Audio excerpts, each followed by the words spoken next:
Now adjust the volume control so that the sound can be heard in all parts of the room.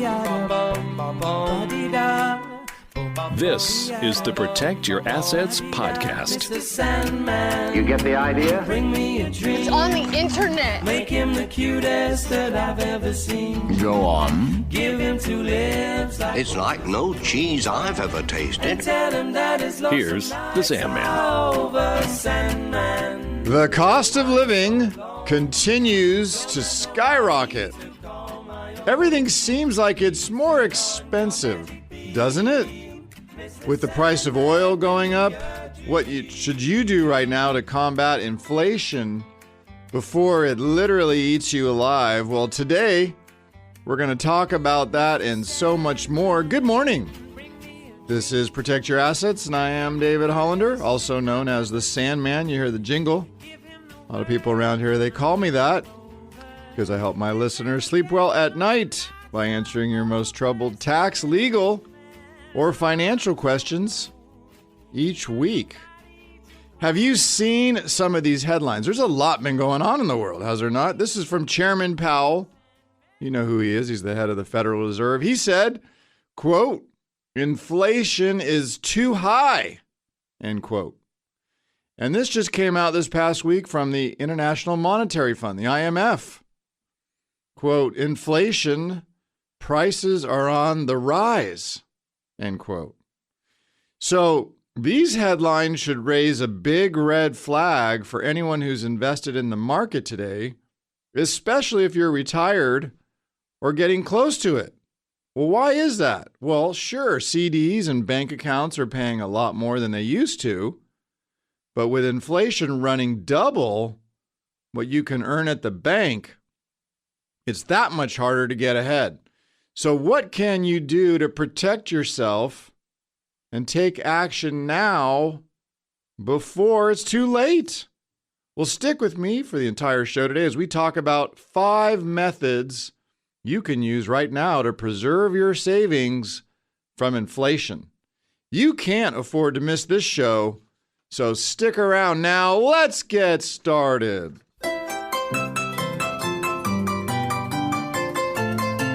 Well, higher for longer. That's what the word was from Mr. Powell this week. But how much higher can the 10-year Treasury go, wants to know Natalie over in Foster City. This past week, markets remained on edge as Treasury bond yields continued their march higher. The 10-year Treasury got a lot of attention as it neared and passed, but then didn't settle there, 5%. This level has not been seen since 2007. It's been a long time. Dow Jones off 1.6 for the week. Year to date, the Dow is down now. S&P 500 for the week down 2.4%. A lot of that big gain's gone. Still up 10%, not bad, but tough week. NASDAQ off 3.2%.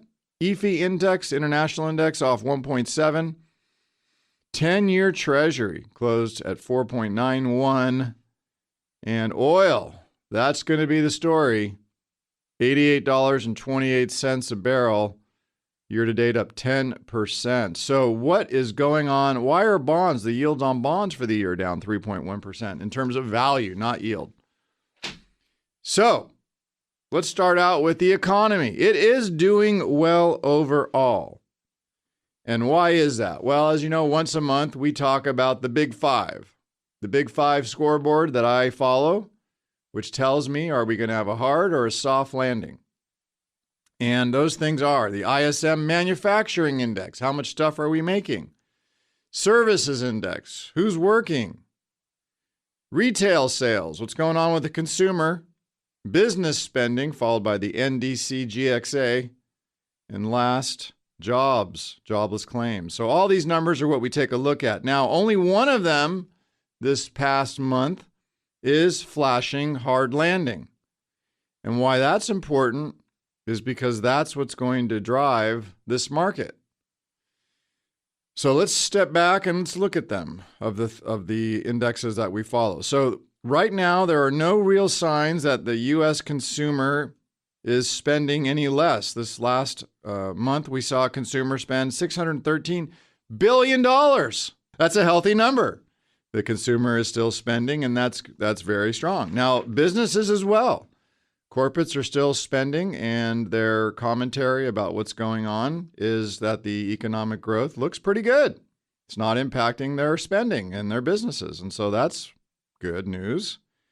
And as we know, with the employment and the job market right now, which is a lagging indicator, I want to talk about that. Jobs numbers, when you hear that sort of information, remember it's looking backwards. Why? Well, because the economy is going to have to turn.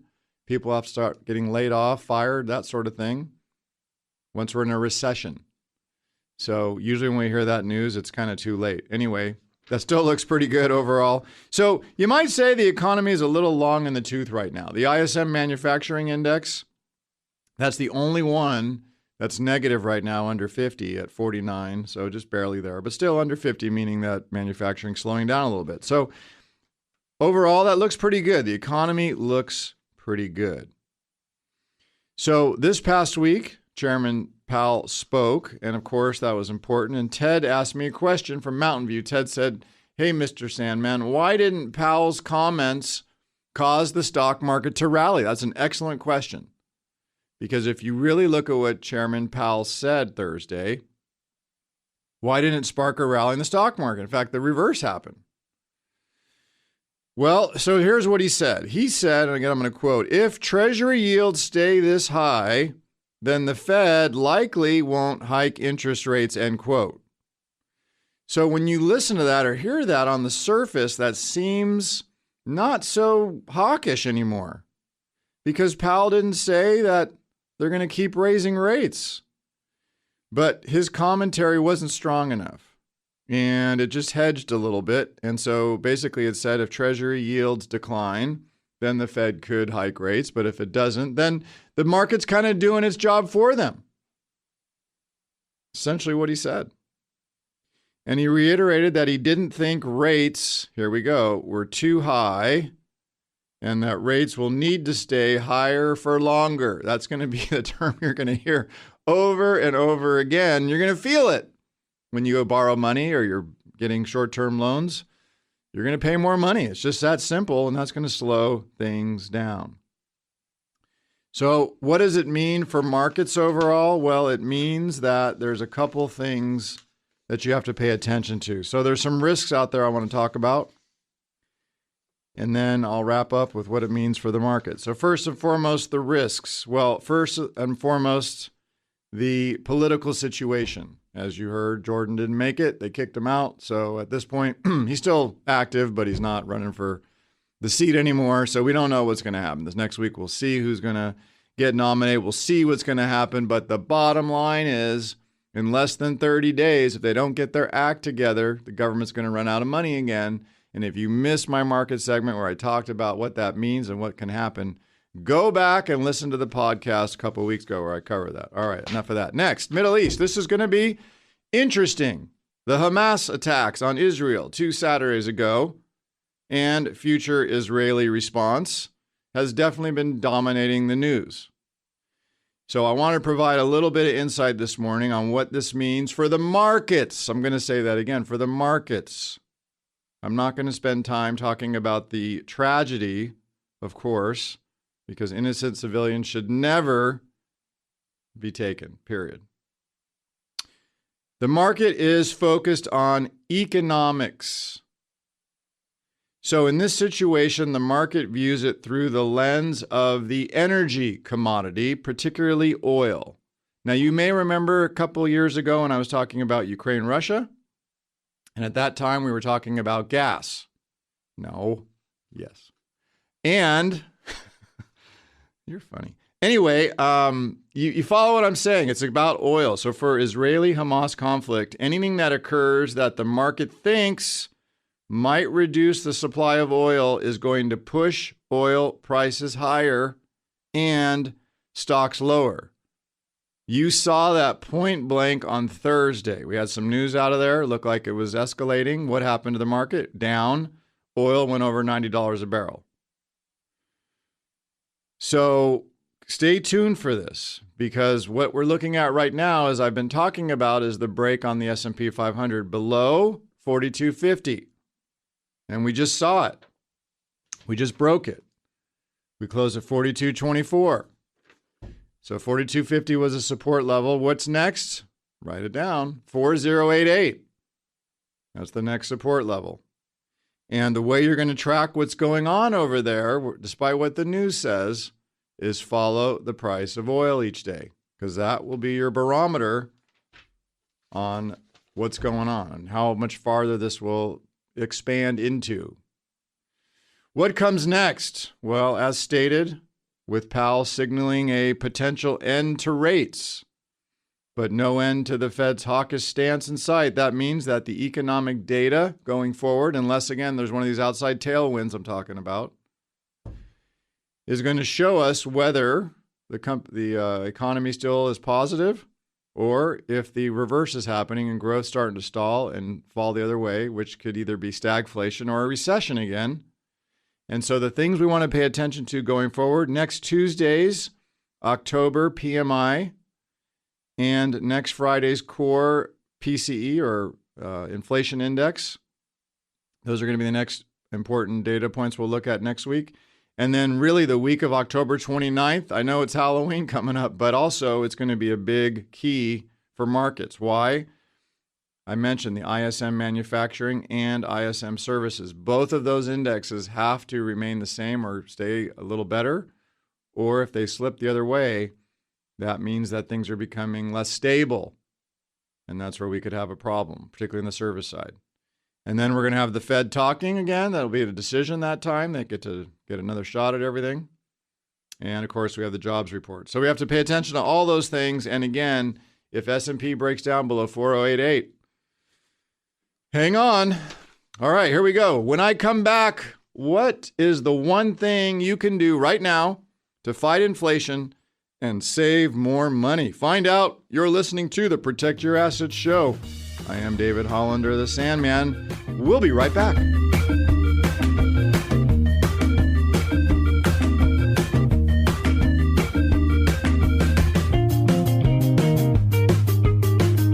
Take the first step toward reaching your financial goals and get the information that can help you live a confident retirement. That first step is going to pyaevents.com and signing up for our next free event. That's pyaevents.com. Now back to Protect Your Assets with David Hollander, the Sandman. Welcome back. I am David Hollander, also known as the Sandman. And you are listening this morning to Protect Your Assets. And right now, I know the stock market seems like, well, what's going to happen next? It was pretty hot over the first part of the year, despite the fact rates were rising. And it was a little over a month ago, we were close to high on the S&P 500. Then the Treasury rates, particularly the 10-year this past week, really was on a tear. And of course, we had the attack on Israel. So all markets since then have dropped. And now many are asking, well, what's next? So this past week, Chair Powell of the Fed said that inflation is just too high right now, and that interest rates were going to stay higher for longer. And so we had a question, which was, why did that not help the market? And so you may remember we talked about this when interest rates looked like they were not going to rise anymore. In other words, the Fed was done. They said they were over and they weren't going to raise anymore. Markets traditionally do well. And this past week, you could say that Chairman Powell sort of said that, but he really didn't. And so markets kept going up in terms of interest rates. And so, why is that? Why is the 10-year, why are these interest rates continuing to rise? Well, it's because of inflation. Inflation is at its highest level we've seen in over 40 years. And so that's causing the market to react because things are just more expensive than, I don't want to say are being published, but are being talked about. We're all feeling it. If you go out and buy a cup of coffee, you go to the gas station, you go to the grocery store, you know what I'm talking about. Everything just costs more. And that's inflation. So until inflation really gets under control, until people stop spending the way they're still spending, then we're not going to see that turnaround. It's just that simple. And so that's what Chair Powell's talking about when he says, well, we may not be done. Inflation's too high. We've got to do more work. That's what he's talking about. So just expect these rates for longer. What does it mean? Well, if you're borrowing money, you don't want to do that for too long at these levels. If you're thinking about expanding, you need to borrow money. Maybe you don't want to do that either. And some other things you should be thinking about if you own real estate right now, maybe the value of your assets, like your apartment buildings, your rental properties, maybe those have gotten to higher values now, even in this market. You could probably still sell them for some pretty good equity. And you have to think about things as you lay out your retirement plan. What's to prevent a tenant from coming after you and trying to take some of that equity out of your real estate in terms of a lawsuit? Because this is California and tenants have all the rights. So one thing you should do is you should stress test your real estate portfolio. What do I mean by that? Well, you know what I'm talking about. You own apartments, homes, storage, commercial. You do it the way you've always done it, right? You collect your rents, you pay your bills, you declare your income, you depreciate some of that income. And you just keep doing that year after year after year, and you haven't necessarily really faced any sort of a major challenge. And now that you're going to be retired potentially and have other sources of income, well, what happens if you lose a big tenant? Or what happens if your debt rate goes to a new level that you weren't expecting? Or what happens if you have to spend several $100,000 on an attorney and then maybe who knows how much on a settlement because your insurance doesn't cover it all? These are all really good questions. And you can simulate all that. You can run a real estate hypothetical virtually. We can do that now. Where we can show you if this were to happen, well, that's what's going to happen. If this what's happened, that's what's going to happen. And then you may want to make some decisions based on what you see there. Now we have a question from Gary. Gary wants to know what happened to the $6 to $12 million that are allowed to pass from parents to kids free of tax. Well, Gary, it's actually $12.9 million right now. And you're right, that does pass estate. Let me say that again, estate tax free, currently from parent to child upon parent's death. If there's two parents, then multiply that by 2. So close to $26 million can pass estate tax free. You notice I didn't say income tax free or capital gain tax free, although that is still currently the case. Step up in basis occurs if you hold the asset, don't sell it before they pass away. So that still happens, Gary. Nothing's changed there. It is going to change at the end of next year. So in 2025, all this stuff sunsets, goes away, and it drops back down to, at the moment, a little over $6 million per person. So currently you're good. Now, what should you do? Well, if you have those sort of means, you really want to take a look at right now, possibly filing a 709 gift tax return and giving some of that money into, say, some types of trust so your kids can receive that all estate tax free before it's too late. You don't want to jeopardize your lifestyle, of course, but might make sense to do it, particularly if you think you're going to live a while, because we don't know what the future is going to be in terms of that estate tax. Next question Gary asks is if my parents have their IRAs inside a trust. That's a really interesting question. Do the new tax law changes affect us kids who will inherit whatever is left in them? I'm thinking I'm going to try and answer this question, Gary, because it's a difficult one. I can tell from what you're saying, you don't know what you're talking about. And I'm not saying it in a negative way. This is a little confusing. You're saying the IRA is in a trust. Well, that's impossible unless it's a specific type of IRA. And I've only seen that very rarely. So maybe in less than 0.1% of all the IRAs we've seen, I've never seen that done exactly right. So I doubt it. First of all, I doubt it. I think what you're saying is your dad's IRA has a beneficiary of the trust. That's probably what you're saying. And if that's what you are saying, then here's what happens. When dad dies and the trust inherits the asset, then whatever the trust says, that's who's going to get the money and how they're going to get the money, and you're still going to pay ordinary income tax on it. Okay? So I hope that helped, Gary. Thanks for the question. All right, moving back to what we were talking about today, which is inflation. The next thing you can do is stress test your retirement plan. Because let's face it, this 2023, the stock market has been volatile. And right now, the 10-year Treasury and rates are moving up. A lot of people are buying a lot of short-term CDs and short-term government notes and short-term bonds because rates are pretty good. They're over 5. But ask yourself a question. 2 years from now, where will rates be? The market's saying they're going to be lower. And so when your bonds or your CDs mature and you're out there looking for money, you're going to get less money. That's what it means.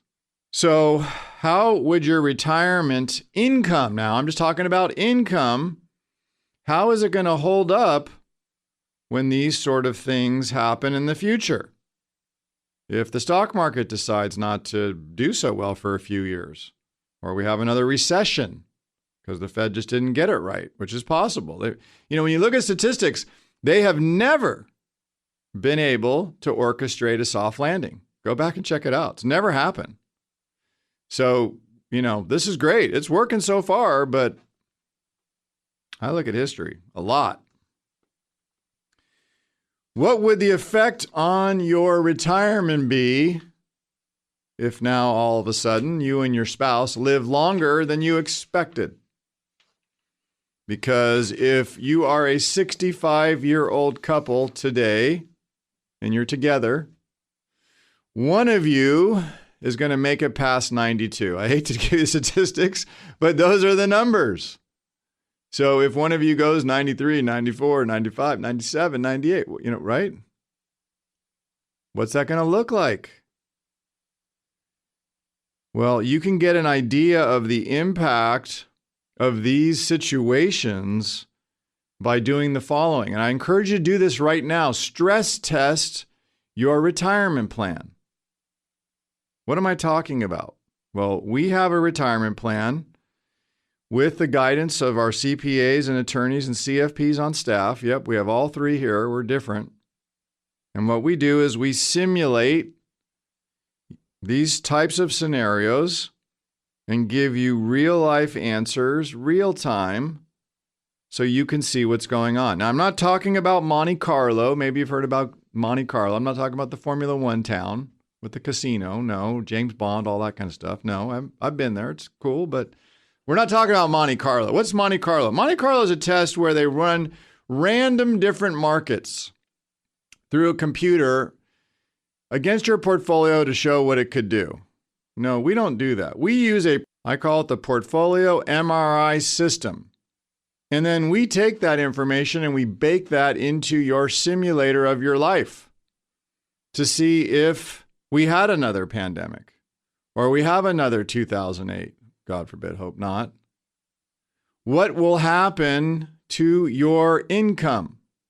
What will happen to your assets? Today, you can do it. You can see it.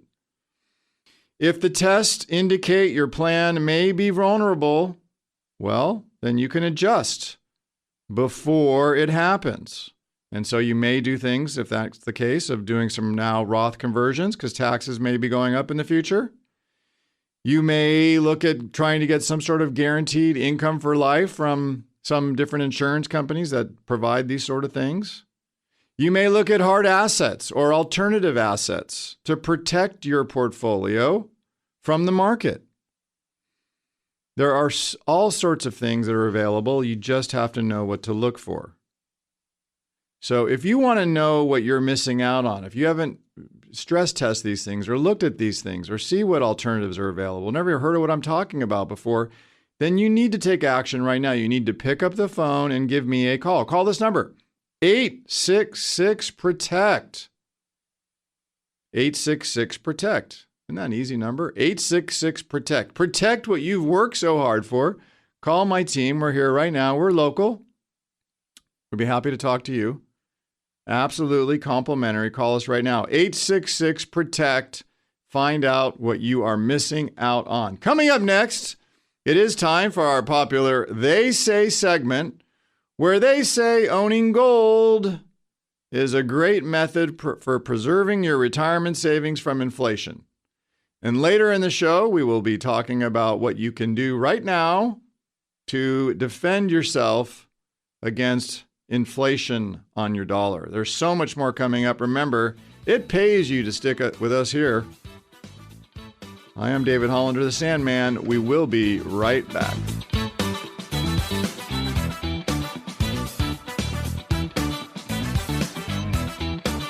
Take the first step toward reaching your financial goals and get the information that can help you live a confident retirement. That first step is going to pyaevents.com and signing up for our next free event. That's pyaevents.com. Now back to Protect Your Assets with David Hollander, the Sandman.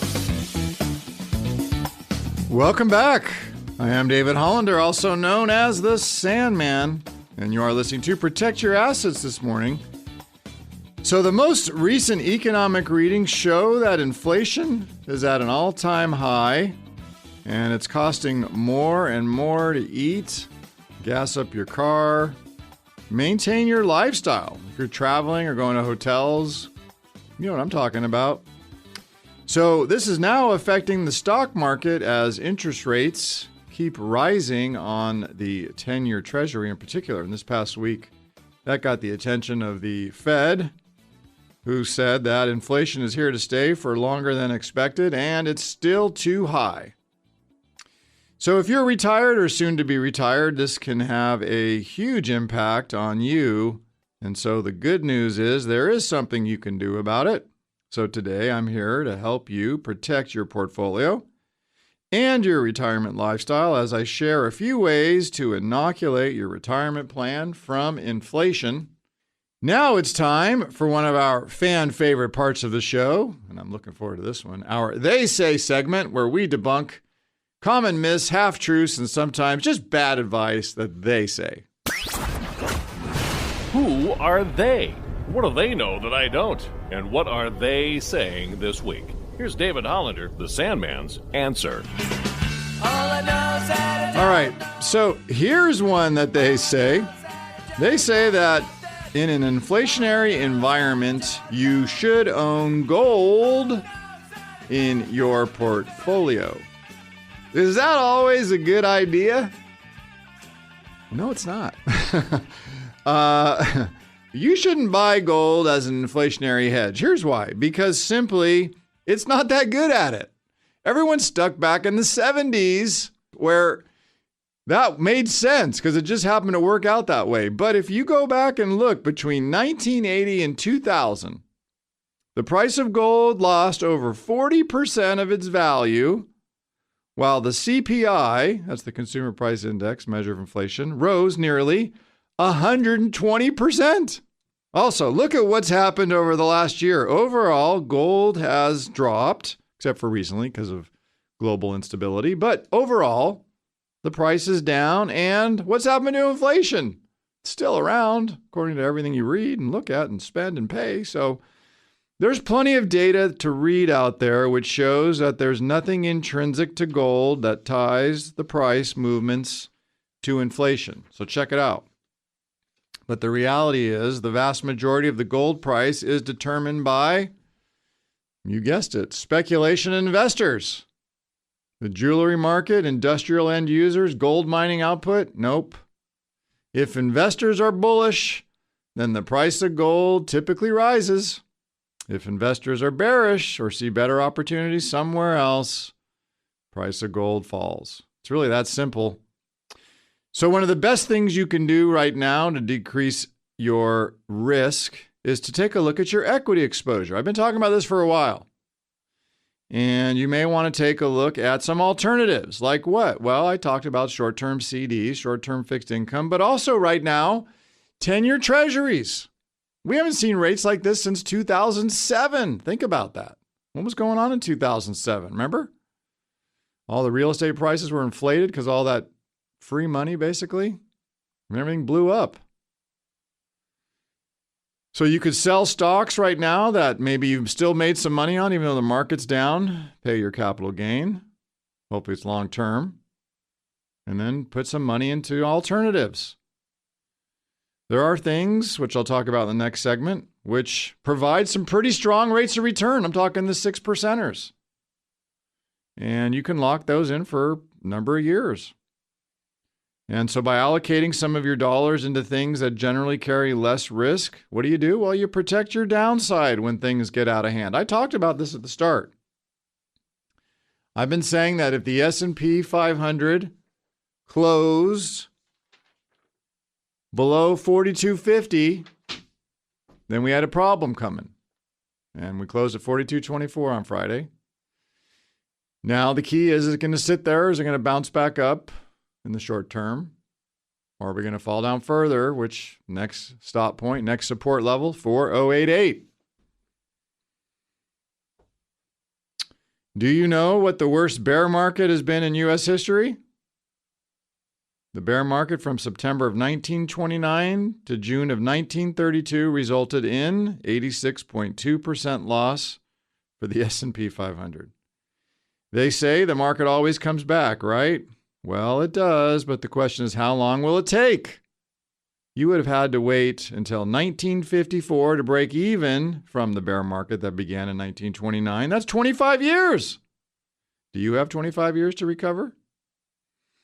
And that's exactly why people nearing or in retirement need to be more preservation-minded so that a bear market doesn't set them back, especially if you need income off of your portfolio. So I'm going to say it. Here's the elephant in the room. With China, Iran, Russia attacking us on all sides right now, how will your investments hold up and support you over the rest of your life? It's difficult, impossible almost to predict what the market's going to do next week or the week after that, but there are things you can do right now to protect yourself and your income. So like I mentioned in the last segment, the first thing you have to do right now is you have to take a portfolio MRI. Because if you don't know what you're dealing with inside, how can you fix the problem? There may not be a problem, but how do you know if there's a problem? So we have a tool. It takes a snapshot of your portfolio. We can also do a stress test to say if there is another correction or another recession or another pandemic. What's your downside? And how will you live off of that? Wouldn't it be great to know that before it happens? Of course it would. So here's what I'm going to do for anyone who's listening to me right now. If you pick up the phone and give us a call during this break over the next 5 minutes, we're going to run for you the portfolio MRI at absolutely no cost. But you have to call us. So call this number, 866-PROTECT, 866-776-8328 to find out what happens before it's too late. 866-PROTECT, no charge, you heard me. But call us now. Ask for Phil. 866-PROTECT. It's time for a quick break. But when we come back, when inflation rears its ugly head, like it's doing right now, there are certain investments that you want to own and others you definitely don't want to own. Find out what they are. It's all coming up next. Stick around.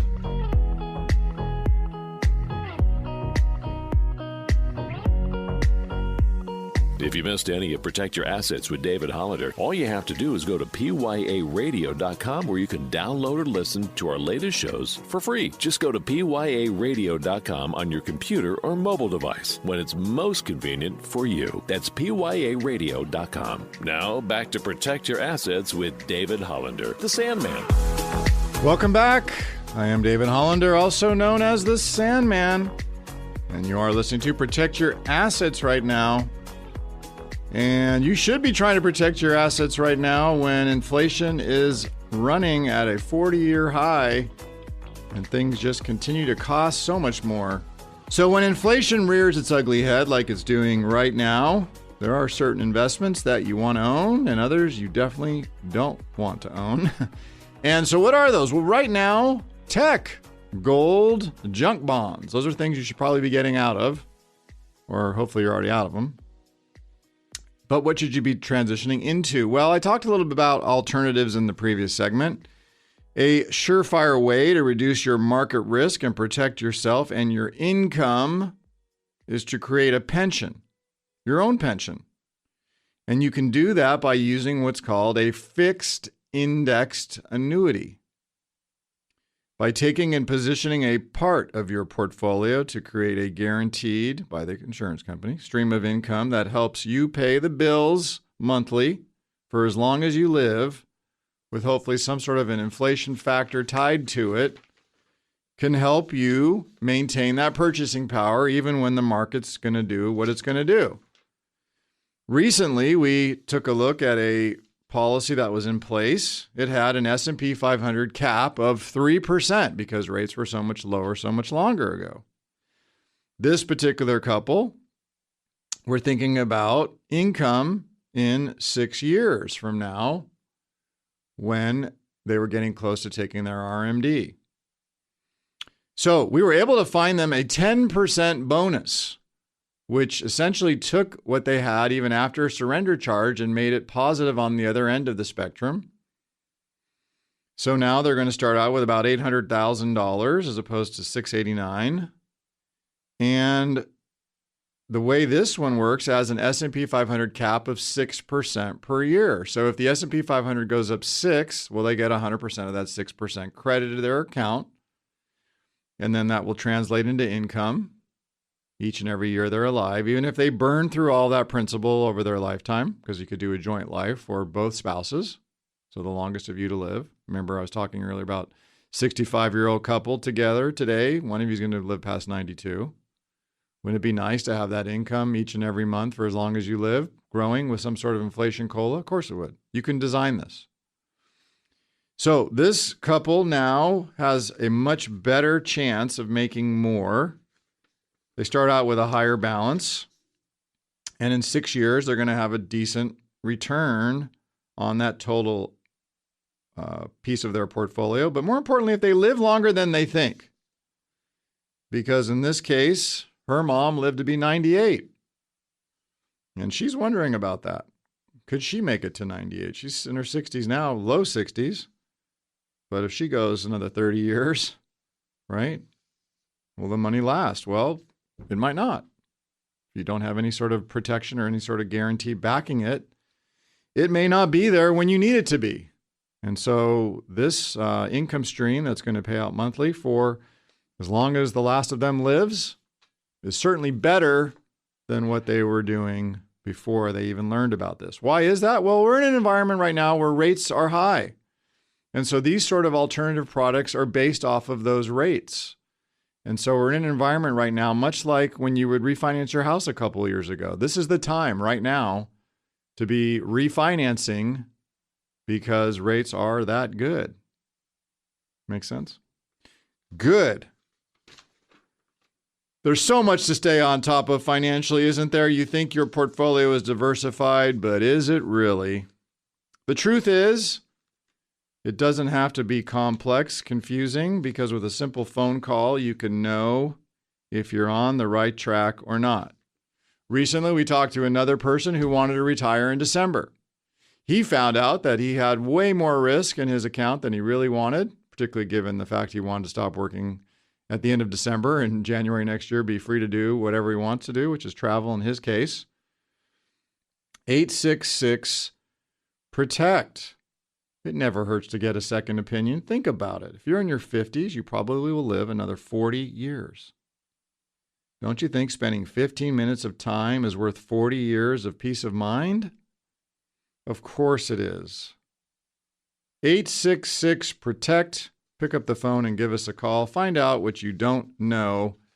866-PROTECT. I'd like to give a big thanks to the Protect Your Assets team for putting together another great show today. My executive producer, network manager, Kevin Renfer.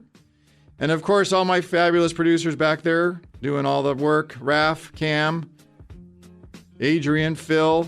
Because without my team, I'm just another pretty voice on the radio. You have been listening to Protect Your Assets with David Hollander. I am the Sandman. Go out and make the rest of your life the best of your life.